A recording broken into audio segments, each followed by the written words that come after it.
So recently আমি স্কিনো থেকে এই দুটো প্রোডাক্টস রিভিউয়ের জন্য পেয়েছি। একটা হলো স্কিনো রিফ্রেশিং মাইসেলার ক্লিনজিং ওয়াটার, আরেকটা হলো স্কিনো অ্যাডভান্স ব্রাইটেনিং সিরাম। এই দুইটাই আমি আজকে ব্যবহার করে প্রপার রিভিউ দিব।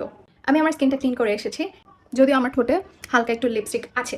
সো এবার আমি রিভিউ করবো স্কিনো অ্যাডভান্সড ব্রাইটেনিং সিরামের। এটার ইনগ্রিডিয়েন্টস লিস্টও আমি নিচে অ্যাড করে দিব। সো এটা দাবি করছে স্কিন টোনটা ব্রাইট করবে আর ডার্ক স্পট থাকলে সেগুলোকে হালকা করে দিবে।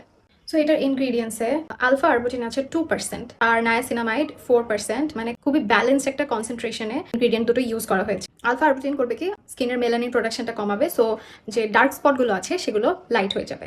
আর নায়াসিনামাইড স্কিন টোনটাকে ইভেন আউট করবে, আমাদের যে পোর্সগুলো থাকে পোর্সের অ্যাপিয়ারেন্সটা কমিয়ে আনবে। এছাড়াও এটাতে গ্লিসারিন, হায়ালুরোনিক অ্যাসিড এগুলো আছে, যেটার কারণে স্কিনটা ময়েশ্চারাইজ থাকবে, হাইড্রেটেড থাকবে।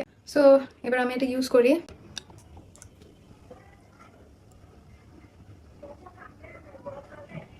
অনেক লাইট একটা ফর্মুলা মনে হচ্ছে আমার কাছে, সো বেশি হেভি স্কিনে ফিল হবে না।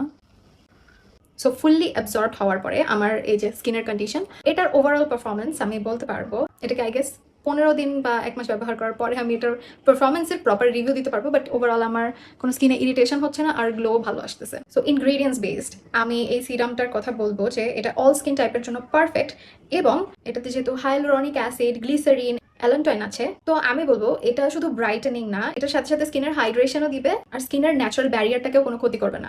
সো আমি বলবো এটা খুবই ভালো একটা সিরাম, আপনারা ট্রাই করে দেখতে পারেন।